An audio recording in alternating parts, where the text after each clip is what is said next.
ఎస్ఎండిసి ప్రేక్షకులకు నమస్కారం. నేటి వార్తలకు స్వాగతం. నస్పూర్ కలెక్టర్ కార్యాలయం సమీపంలోని టీబీజీకేఎస్ నాయకుడు డీకొండ అన్నయ్య భవనం అక్రమ నిర్మాణం అయినందునే అధికారులు నిబంధనల ప్రకారం కూల్చివేశారని ఎమ్మెల్యే కొక్కిరాల ప్రేమ్సాగర్ రావు తెలిపారు. సోమవారం ఆయన తన నివాస గృహంలో మీడియాతో మాట్లాడారు. మాజీ ఎమ్మెల్యే దివాకర్ రావు చేస్తున్న అసత్య ప్రచారాన్ని ప్రజలు విశ్వసించరని అన్నారు. బీఆర్ఎస్ ప్రభుత్వ హయాంలోనే భవనం ప్రభుత్వ భూమిలో ఉందని, అప్పటి తహసీల్దార్ నోటీసులు జారీ చేశారని, అప్పుడు ఎందుకు చర్యలు తీసుకోలేదని ఎమ్మెల్యే ప్రశ్నించారు.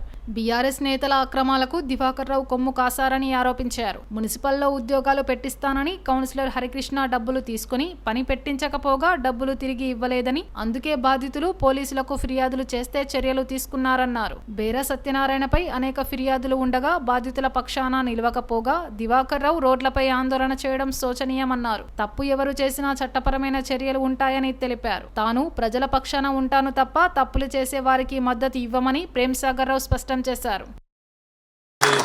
45 నుంచి 50 తీసుకుపోయే బాధ్యత నాది. ప్రైవేట్ స్కూళ్ళ కన్నా కూడా ప్రభుత్వ స్కూల్ నేను ఎన్నికల కన్నా ముందు చెప్పిన ట్రస్ట్ మీటింగ్లో చెప్పడం జరిగింది. ఎన్నికలతోటి నిమిత్తం లేకుండా, గెలుపోవటంతో సంబంధం లేకుండా ఈ కార్యక్రమం నాకు అప్పుడున్న వయసు దృష్ట్యా నేను 10 సంవత్సరాల పాటు చీరలిస్తానని చెప్పండి. ఎన్ని కలిసి వాళ్ళందరూ అనుకున్నట్టు వాళ్ళు వారిపై పింటవాళ్ళు ఉండగానే నేను అనుకోలేదు. ఓడిపోయాక వారం రోజు నా కార్యక్రమం మొదలుపెట్టాను. ప్రజలకు కూడా చెప్తాను, ఎక్కడ ఇబ్బంది అంటే వాళ్ళు చెప్పిన తర్వాత 24 అవర్స్లో పరిష్కారం చేసుకుంటూ వస్తాను.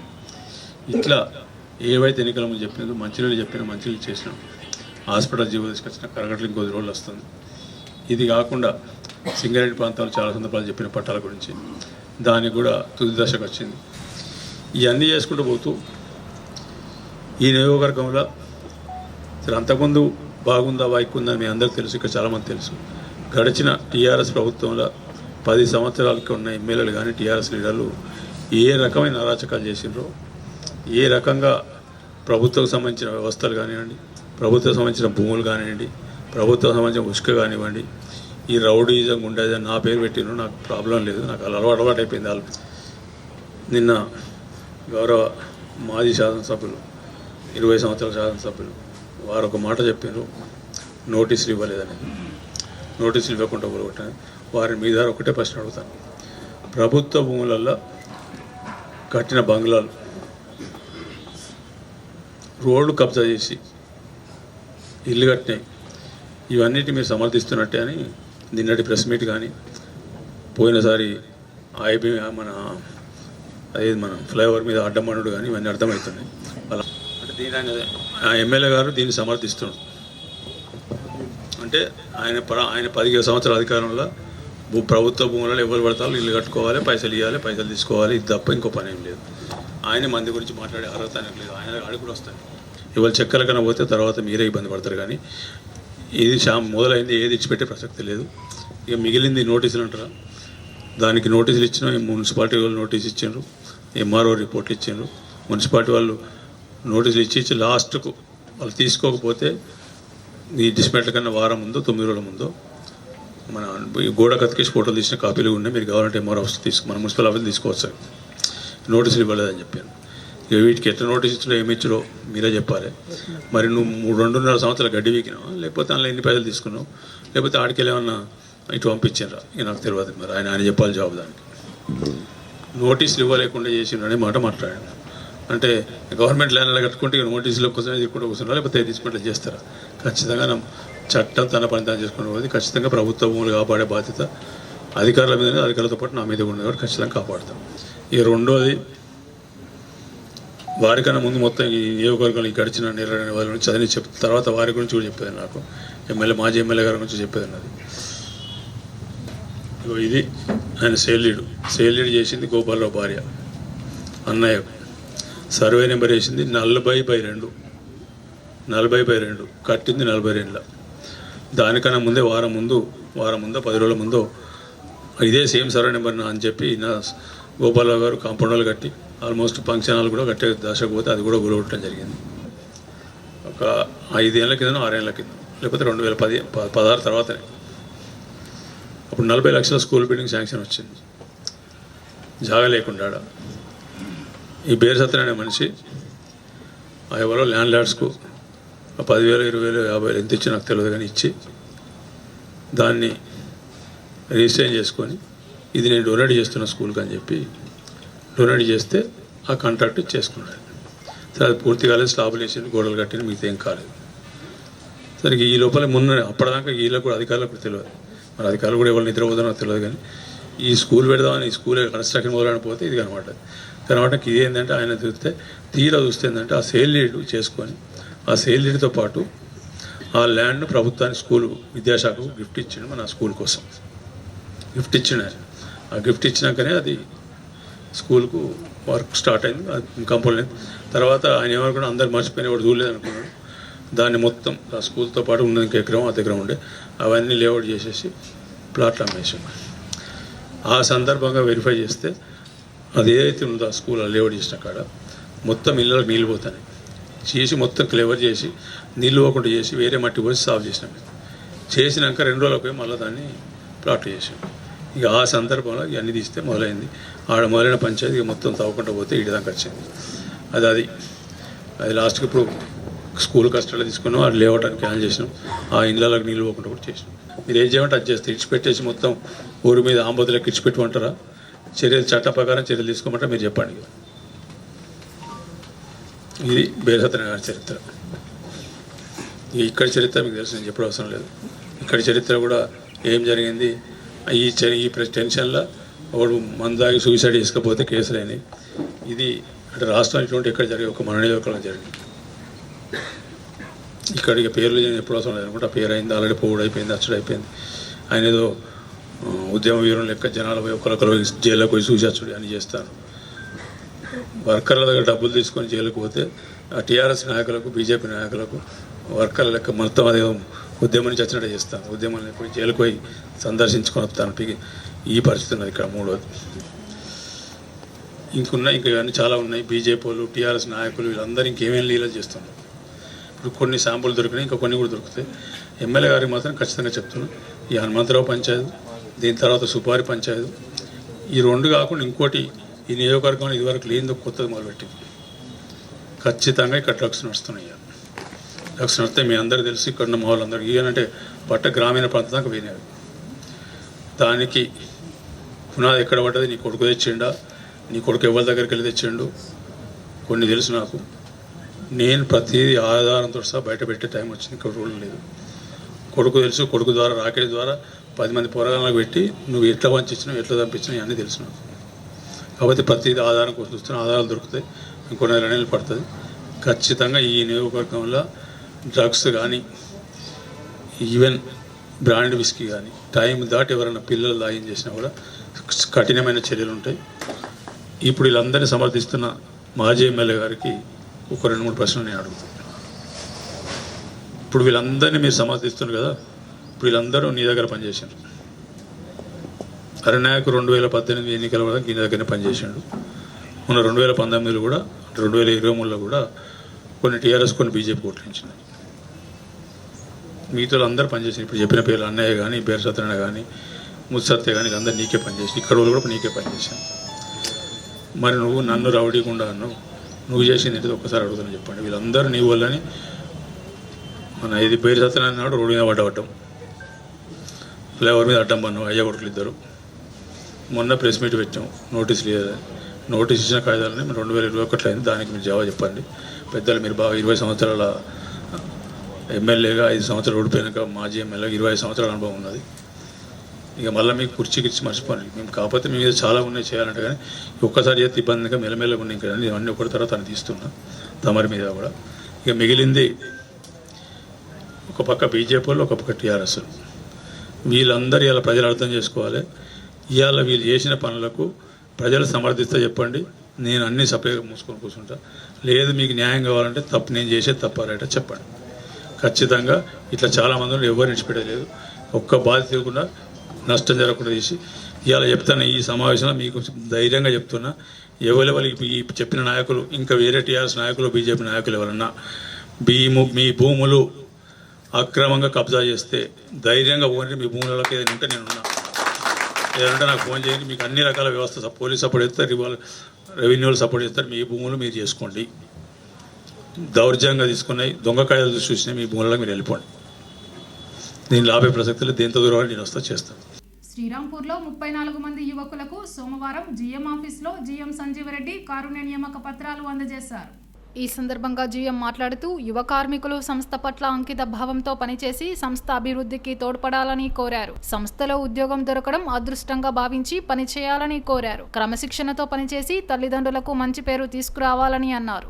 తమ విద్యార్హతను బట్టి భవిష్యత్తులో పదోన్నతులు పొందుతారని చెప్పారు. రక్షణతో కూడిన ఉత్పత్తి సాధించాలని కోరారు. శ్రీరాంపూర్ ఏరియాలో ఇప్పటి వరకు 3470 మంది యువకులకు ఉద్యోగాలు కల్పించామన్నారు. ఈ కార్యక్రమంలో SO2 GM Satyanarayana, AITUC branch కార్యదర్శి బాజీ సైదా, అధికారుల సంఘం అధ్యక్షుడు Venkateshwar Reddy, DYGM Aravind Rao, PM Rajeshwar, senior PO Kantharao, assistant superintendent Satyanarayana, senior assistant Raghavendra పాల్గొన్నారు.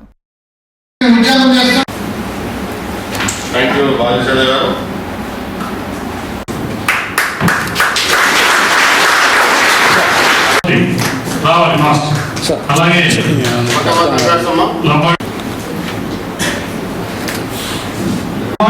చూడండి విజయ్, రోడా విజయ్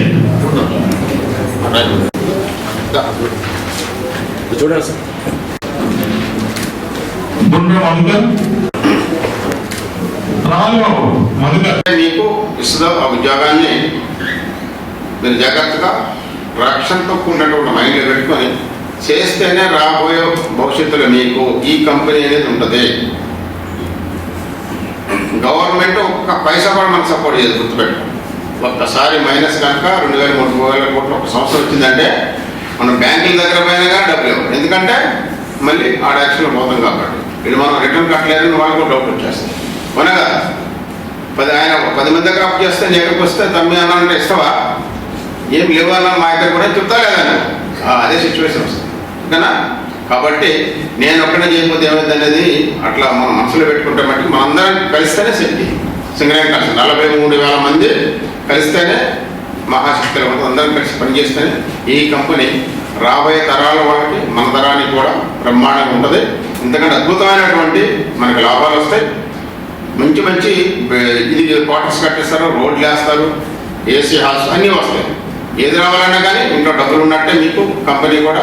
సో మంచి మనకి ప్రాఫిట్స్ వచ్చినప్పుడు మాత్రమే ఇదంతా సాధ్యమైంది అనేది మీ అందరికి తెలియజేస్తూ, మరి మీరు మంచి భవిష్యత్తులో మరి మంచి ఉద్యోగంలో మీరు చక్కటి ప్రవర్తనతో మీ మాస్టర్స్ చేయాలని మనస్ఫూర్తిగా కోరుకుంటూ ముగిస్తాం. రేపటి నుంచి సింగారెడ్డి కుటుంబంలో చేరబోతున్నారు. మీరందరూ యువకులుగా ఈరోజు ఎన్నో ఆశలతో సింగరేణిలోకి వస్తున్నారు. మీరు ఒకటే గుర్తించాలి, మీరు ఈరోజు ఉద్యోగంలోకి వచ్చారంటే తప్పకుండా మేము సింగరేణిలో పనిచేస్తాం, కష్టపడి పనిచేస్తాం. మా క్వాలిఫికేషన్కి తగ్గట్టు రాబోయే రోజుల్లో ఇంకా ఉన్నత శిఖరాలకు వెళ్ళడం అనేది ఒక ఎయిమ్గా పెట్టుకోవాలి. సరే, ఉద్యోగం వచ్చింది కాబట్టి ఏదో ఉద్యోగం చేయాలి, లైట్ జాబ్ కావాలి. ఏ లీడర్ను, ఏ రాజకీయ నాయకులను, ఏ ఆఫీసర్ను పట్టుకొని సర్వీస్లోకి వెళ్ళి టైంపాస్ చేయాలని కనుక మీరు ఆలోచిస్తే ఇంకా మీకు 35-40 సంవత్సరాల సర్వీస్, 35 సంవత్సరాలు జీవితం ఉంది. అట్లా ఆలోచిస్తే మాత్రం మీరు సక్సెస్ కాలేదు. ఇప్పటికే మీ అందరికీ తెలుసు, కొత్తగా చేరిన చాలామంది వాళ్ళు సరిగ్గా ఉద్యోగాలు లేకుండా అనేక ఆశలతో మనం ఒకసారి ఫిక్స్ అయిపోతే ఈ పని నేను చేయాలని ఫిక్స్ అయిపోతే అది కష్టంగా అనిపించింది. కానీ అట్లా కాదు, ఏదైనా పక్కదారులు పడడం, తేలిగ్గా చూసుకున్నామంటే మొదటి నుంచి మీ ఆలోచన అట్లా ఉంటే ప్రతి చిన్న పని కూడా మీకు కష్టమైన పనిగా అనిపిస్తుంది. అందుకని మనం ఇష్టంతో పనిచేయాలి. పార్టీలకు అతీతంగా మహిళలకు బతుకమ్మ కానుకగా చీరలు అందించడం జరుగుతుందని మంచిర్యాల DCC అధ్యక్షురాలు సురేఖ పేర్కొన్నారు. సోమవారం నస్పూర్ మున్సిపాలిటీ పరిధిలోని 8, 10, 11, 12, 13, 20, 23 నస్పూర్ ఏరియా వార్డుల మహిళలకు CCC కార్నర్ వద్ద కొక్కిరాల రఘుపతిరావు చారిటబుల్ ట్రస్ట్ ద్వారా ఎమ్మెల్యే ప్రేమ్సాగర్ రావు ఆధ్వర్యంలో DCC అధ్యక్షురాలు కొక్కిరాల సురేఖ మహిళలకు చీరలు పంపిణీ చేశారు.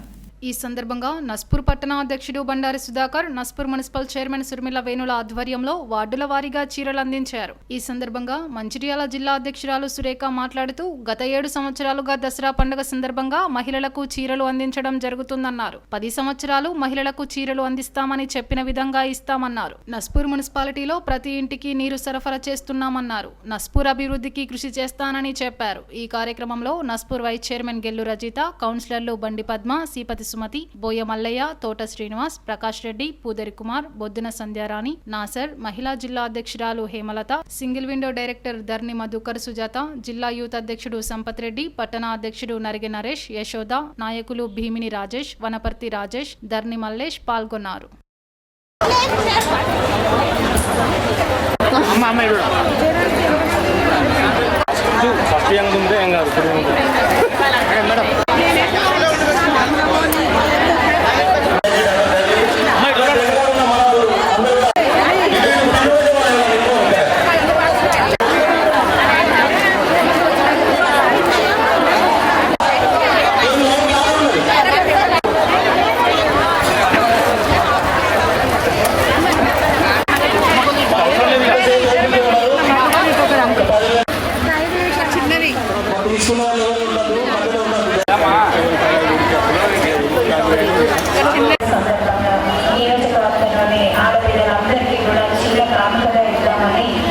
ఈ కార్యక్రమం మొదలుపెట్టి 8 సంవత్సరాలైంది.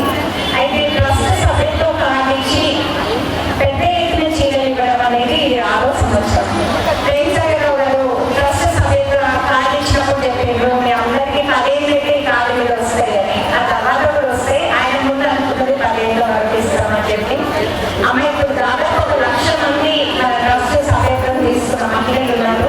వీళ్ళందరికీ కూడా మనం ప్రతి బతుకమ్మ పండుగకి చీరలు అనేది ఇస్తాము. అంటే ఒక అన్నలాగా మీ అందరికీ ఏ కష్టం వచ్చినా కూడా నేను అండగా ఉంటాను అన్న భరోసా ఇవ్వడానికి ప్రేమసాగరరావు గారు మనకు అన్నిటికన్నా పెద్ద పండుగ బతుకమ్మ పండుగనే కాబట్టి ఆ పండుగ సందర్భంగా ఈ చీర అనేది కాంకరిస్తున్నారు. అమ్మ పోయిన ఎలక్షన్లో ప్రేమసాగరరావు గారిని 66,000 పైచిక్కు మెజారిటీ వస్తే మన నస్పూర్లోనే 21,000 పైన వచ్చినాయి. మెజారిటీ ఇచ్చింది మీరు ముందుగా మీ అందరికీ నేను తెలియజేస్తున్నాను. అలాగే మీరు ఏ నమ్మకంతో ఏ అభిమానంతో ప్రేమసాగరరావు గారు కోటేశ్వరంలో ఆ నమ్మకాన్ని నిలబెట్టుకునే విధంగా నేను మీకోసం పనిచేస్తామని చెప్పేసి నేను ఈ సందర్భంగా తెలియజేస్తున్నాను.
ఏదైనా పని చేస్తే ఖచ్చితంగా తరతరాలు చేసిన పని గుర్తుపెట్టుకోవాలి అనే ఒక ముఖ్య ఉద్దేశం సార్ ఆలోచించారు.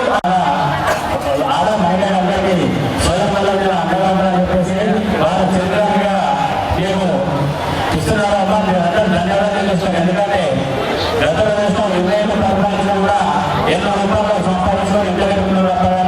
ఒక రూపాయలు దానం చేసే దాఖలు లేవు. మరి మీరు ఇచ్చిన విలువలో కూడా నేను చెప్పేసి మీకు ఇస్తున్నారు. ఇంకా ఆయన ఎప్పుడైతే మనము ఓడిపోయినప్పుడు కూడా మార్కెట్లో ఇక్కడ పని ఇస్తారని చెప్పేసినప్పుడు అప్పటి నుండి ఇక్కడ కూడా ఎక్కువ మాట్లాడుతూ చేస్తున్నారు, వారు ఇస్తున్నారు, వారు ధన్యవాదాలు చేస్తున్నారు నష్టపడ్డ నుంచి. అదేవిధంగా డిసెంబర్ నుంచి ఎక్కడ తెలంగాణ రాష్ట్రంలో కూడా ఎక్కడ లేని విధంగా ఏదైతే అభివృద్ధి చేస్తున్నారు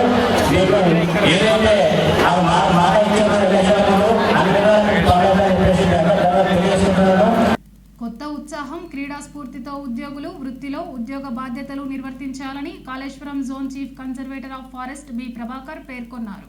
ఆదివారం శ్రీరాంపూర్ ప్రగతి స్టేడియంలో జిల్లా అటవీశాఖ శివ ఆశిష్ సింగ్ ఆధ్వర్యంలో ఏర్పాటు చేసిన కాళేశ్వరం జోన్ అటవీశాఖ ఉద్యోగుల స్పోర్ట్స్ మీట్ ముగిసింది. బహుమతుల ప్రధానోత్సవంలో Kaleshwaram zone chief conservator of forest Prabhakar, conservator forest IFSS శాంతారాంలు పాల్గొని మాట్లాడారు. క్రీడా సాధన, క్రీడలతో శారీరక దృఢత్వం, సంపూర్ణ ఆరోగ్యం లభిస్తుందన్నారు. విధి నిర్వహణలో మంచి ఆలోచనలతో సహ ఉద్యోగులతో హోదా తేడా లేకుండా సమిష్టి నిర్ణయాలు తీసుకోగలుగుతారని చెప్పారు. ఉద్యోగులు 2 రోజుల పాటు సంతోషంగా ఆటల పోటీల్లో పాల్గొన్నారని చెప్పారు. అక్టోబర్ 5-6న రాష్ట్ర స్థాయి పోటీలు జరుగుతాయన్నారు. ప్రతి ఏటా అటవీశాఖ ఉద్యోగులకు క్రీడా పోటీలు నిర్వహిస్తామని 2025లో ములుగు జిల్లా కేంద్రంలో నిర్వహించడం జరుగుతుందని చెప్పారు. 340 మంది ఉద్యోగులకు అథ్లెటిక్స్, గేమ్స్, కల్చరల్ పోటీలు నిర్వహించడం జరుగుతుందన్నారు. నిత్యం విధుల్లో ఒత్తిళ్లకు గురయ్యే ఉద్యోగులకు ఆటలు మానసిక ప్రశాంతత కలిగిస్తాయని, క్రీడల్లో పాల్గొనడం వల్ల ఉద్యోగుల్లో స్నేహభావం పెరుగుతుందన్నారు. క్రీడాకారులు పట్టుదలతో క్రీడల్లో పాల్గొని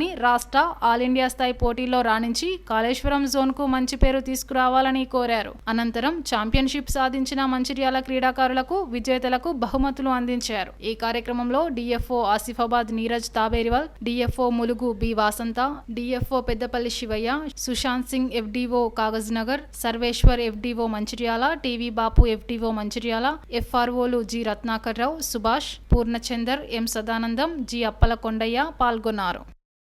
Really, thanks to our Shantaram FDPD KTR మరియు మన శివాశిష్ DFO మంచిర్యాల గారు ఒకసారి మంచిర్యాలలో గేమ్స్ కండక్ట్ చేయాలి, సో డేట్ అనేది ప్రపోజల్ చెప్పగానే ఓలాటెడ్గా 100%గా నేను ఇచ్చిన ఇన్స్ట్రక్షన్ ఒకటి ఆ రోజు జరగాలి అని.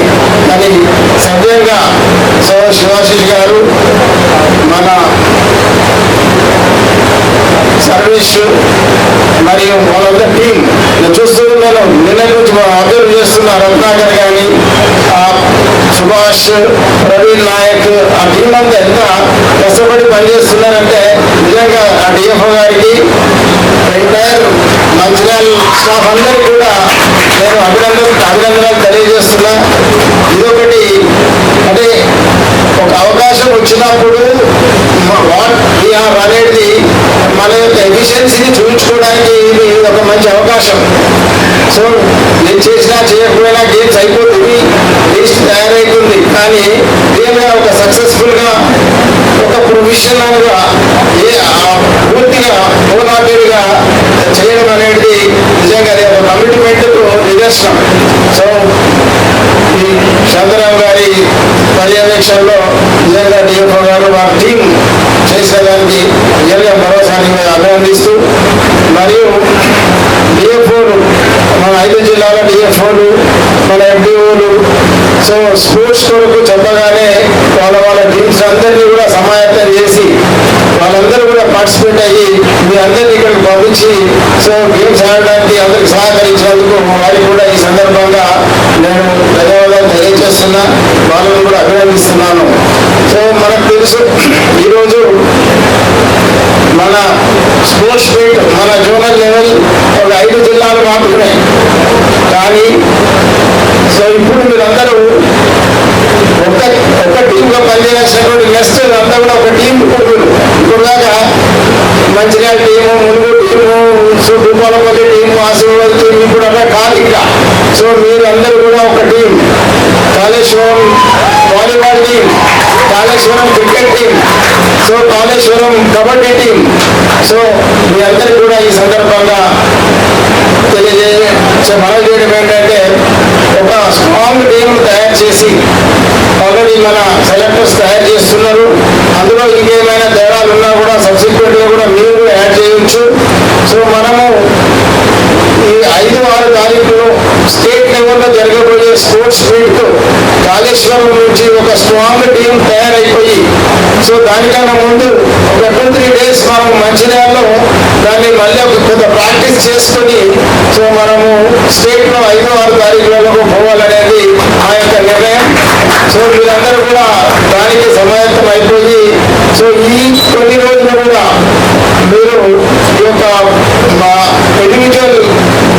అథ్లెటిక్స్ ప్లేయర్స్ ఉన్నారు, వాళ్ళందరూ కూడా వారి వారి ప్రదేశంలో రోజు ప్రాక్టీస్ చేసుకోవాలని మీకు తెలియజేస్తున్నా.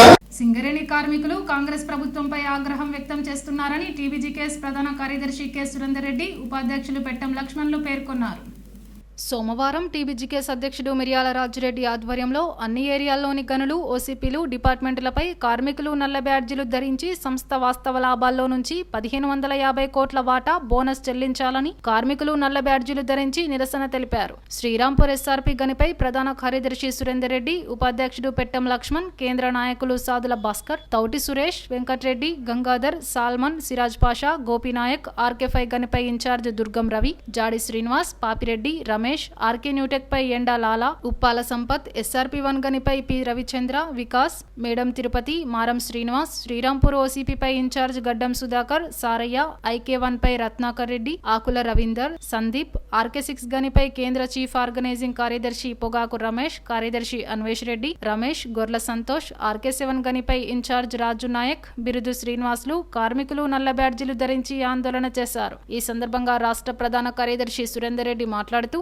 2023-24 సంవత్సరానికి వచ్చిన 4701 కోట్ల నుంచి 33% చెల్లించాలని డిమాండ్ చేశారు. సీఎం రేవంత్ రెడ్డి నికర లాభాలు 4701 కోట్లు ప్రకటించి కార్మికులకు మాత్రం వాటా తక్కువ చూపి కేవలం 16.9% 796 కోట్లు మాత్రమే ఇవ్వడాన్ని తీవ్రంగా వ్యతిరేకిస్తున్నామన్నారు. గత ఏడాది వచ్చిన లాభాల కంటే డబ్బులు వచ్చినప్పుడు కార్మికులకు కూడా వాటా డబ్బులు ఇవ్వాలని డిమాండ్ చేశారు. గుర్తింపు కార్మిక సంఘం ఏఐటీయూసీ, అధికార పార్టీ ప్రభుత్వ సంఘం ఐఎన్టీయూసీలు నిమ్మకంటూ కార్మికులను మోసం చేస్తున్నారని ఆరోపించారు. ఇప్పటికైనా కార్మికులకు వాస్తవ లాభాల్లో నుంచి 33% వాటా ప్రకటించి ఇవ్వాలని డిమాండ్ చేశారు.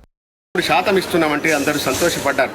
కానీ మసిగూసి మారడికాయ చేసినట్టు 4701 కోట్ల నికర లాభాల నుంచి అంటే పన్నులు తీసివేయంగా అని స్వయంగా డిప్యూటీ సీఎం చెప్పడం జరిగింది.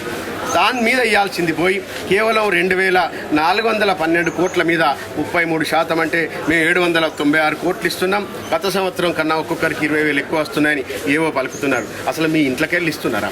ఈ వాటా అనేది ఎప్పటి నుంచో సింగరేణి కార్మికుల హక్కుగా ఉంది. బోనస్ వేరే రైల్వేలో కానీ ఎన్టీపీసీలో కానీ ఎక్కడైనా కానీ అమితంగా ఇస్తారు. కేవలం సింగరేణి కార్మికులకు ఇచ్చే తక్కువ, ప్రచారం ఎక్కువ ఉంటుంది.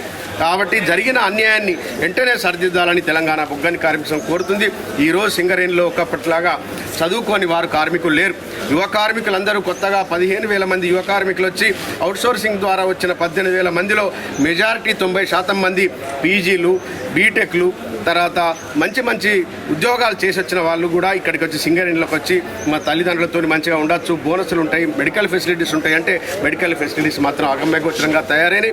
ఈ లాభాల వాటిలో అన్యాయం చేసి కేవలం 16.9% ఇచ్చి మేము 33% గత ప్రభుత్వం కన్నా 1% ఎక్కువ ఇచ్చినామని చెప్పడం నిజంగా ఈ కాంగ్రెస్ పార్టీ దివాలా కోరుతనానికి నిదర్శనంగా మేము భావిస్తున్నాం. కాబట్టి 1550 కోట్లు కార్మికులకు పంచాల్సిందిగా దసరా ముందు తెలంగాణ బొగ్గని కార్మిక సంఘం డిమాండ్ చేస్తుంది.